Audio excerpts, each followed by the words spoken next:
this year. Mary Lou McDonald, we still need to find that 300 million. Where would you find it? Well, the Minister has said that repeatedly, that there's no soft options. The Minister needs to bear in mind that there are no soft targets.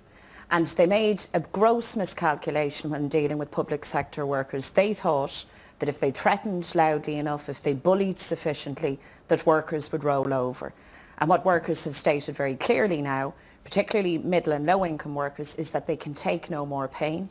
They have to run their households, they have to live some kind of a decent standard of living. And they have said by their vote very clearly to government that they have no more to give.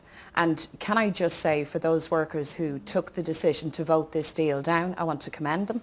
I know that they didn't do that rashly. I know they didn't do that impulsively. Okay. These are people who run the services that all of us rely on. They are in many ways, Miriam, the first eyewitnesses to austerity, because they run our hospitals and our schools. Okay, they so tried to get the medical cards out of the disability allowances. Okay, let me ask you a question. If you were Brendan Howlin, if you were in his shoes tonight, I don't know if you saw him on the 6-1 News, as he said, he's going to run out of money by the end of the year. Where would you get that 300 million that's already been budgeted for? Where would you get it if you were in his shoes? If I were Brendan Howlin, I would do essentially two things. I would firstly accept that Croke Park is now off the table definitively. I would secondly drop any sort of rhetoric around legislating for a blanket cut of 7% across the board. That didn't answer my question of where would you get the money? And then I would put on my thinking cap. I would go back to Cabinet, but most particularly to the colleagues like Brian Hayes from Fine Gael, and say, we now need to think outside of the box. Fine. The money has to be found. I'm still asking you, where would you get the money? So let them consider, for instance, the third tax band of 48% on individual earnings over €100,000. That brings them in 356 million. There is an alternative.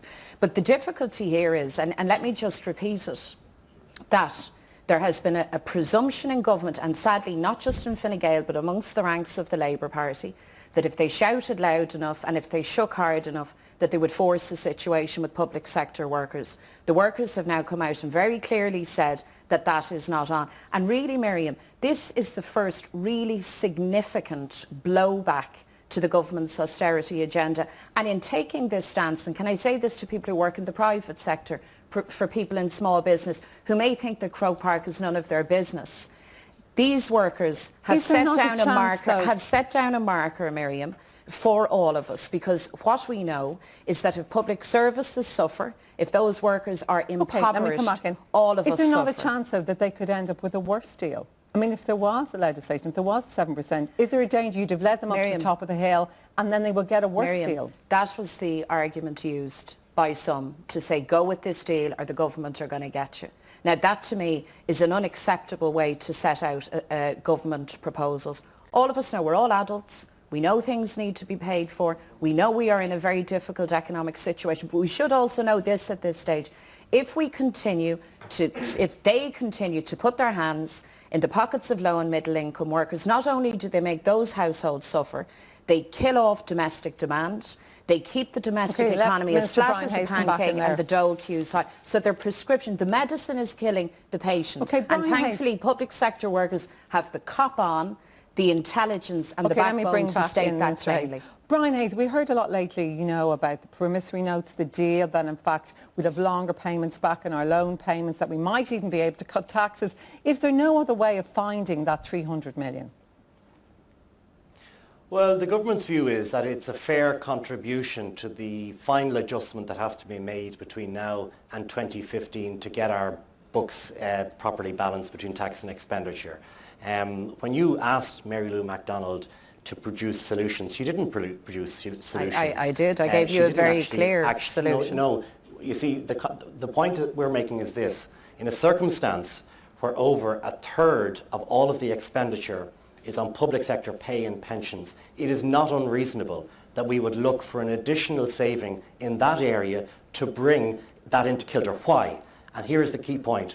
We have got to ensure the public sector pay and pensions are sustainable into the long run. That's not just important for the public pay bill, it's important for public sector workers themselves to know that we have a sustainable economy, a sustainable public finance position. And I think a lot of public sector people did understand that. Okay, let me put that I to fully Mary recognise McDonald. that it's been difficult. Okay, that's a fair point, surely. So certainly, well, absolutely. And can I say back to the Minister, if you're so concerned about the sustainability of the public pay bill and pensions in particular, why were you so mealy-mouthed in your dealing with those, and it is a tiny minority within the service, who are overpaid and who are overpensioned? Some of them are former colleagues of Minister Hayes himself. 5% from John Bruton's pension, 5% from Brian Cowan's pension. No. Don't come and talk the talk of sustainability to workers who struggle to heat their homes and to get what the let them come back in necessities on that. for their children, whilst Well, of you course, Okay, come back in on that. repeatedly Mary shelter the elite at the top. Let them come back in on that. Yeah. Mary Lou's simplistic solution is that you take everyone who's on a salary of €100,000, which represents 6,000 people, 6,000 people of the 290,000 people in the public sector. You take them out of the equation and you've solved the problem.